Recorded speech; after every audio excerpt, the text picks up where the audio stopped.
that this pictures exist. Again, a photo surfaces on the episode Get Swifty in Season 2, where Morty sees a photo of Rick holding a baby Morty on Bird Person's wall. These two photos simply don't add up. Either the person in charge of continuity on the show should get fired, or these are clues to something bigger, something better. Our theory is that the baby is not the Morty we know and love, but is in fact a different baby. That's right. Hold on to your hats. We think C-137 Rick has that memory from a different dimension where he raised a different Morty, then seemingly abandoned him. Now, we know what you're thinking. Would Rick do that? Ditch one Morty for another? Well, in the Rick-Lantis mix-up, we meet Lizard Morty, the result of Rick combining a lizard and a Morty. Someone please alert PETA. And in Close Rick Counters, we see Rick electrocuting a Morty. So, from this, we gather it's pretty clear Rick has no issues with putting Morty in harm's way, because Rick seems to have no attachment to worlds or other people,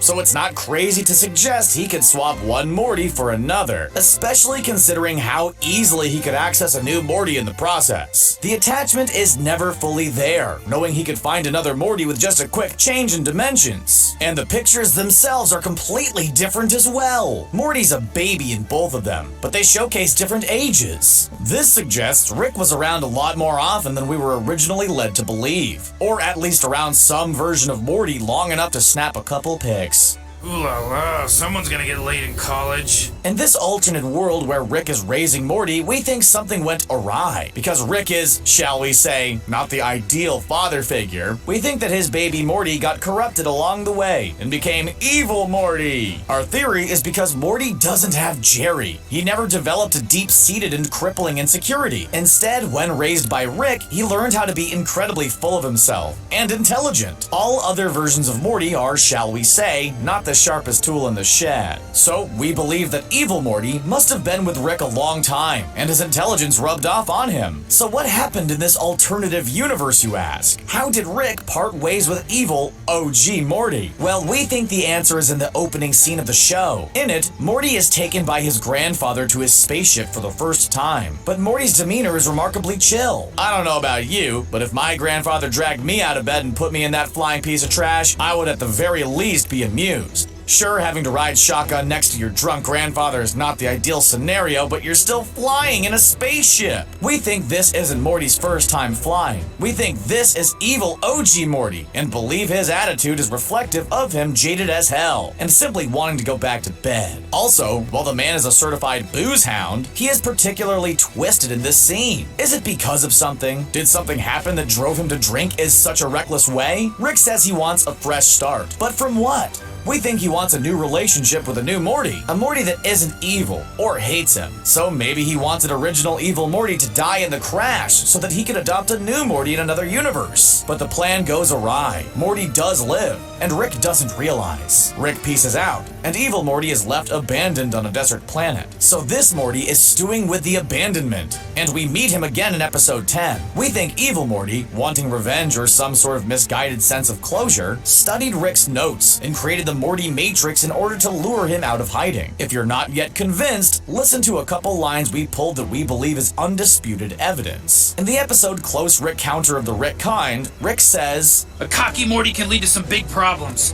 Can be a real bad thing for everybody." as if he's speaking from experience. We think that Rick is having a particularly poignant case of deja vu, and it's not sitting well. While the counter could be that we've seen other cocky Mortys on the show, think of Police Officer Morty and Untoxic Morty, there's something about his tone in this scene that leads us to believe that Rick knows what will become of him if he keeps showing these traits. In the same episode, Rick tells Morty that he's the Rickest Rick, but does not affirm Morty's assertion that he is the Mortiest Morty, which is perhaps further evidence that this is not his original Morty. In the closing lines of dialogue from an episode 1 in season 3, Rick is speaking to Morty and says, "I've replaced them both as the de facto patriarch of your family and your universe." Notice how Rick said your universe, as if he were implying that Rick doesn't share a link to that particular Morty in any universe. So what in evil OG Morty's behavior points to their sordid past? Well, remember how evil Rick is being controlled by evil Morty? Well, that means everything evil Rick did and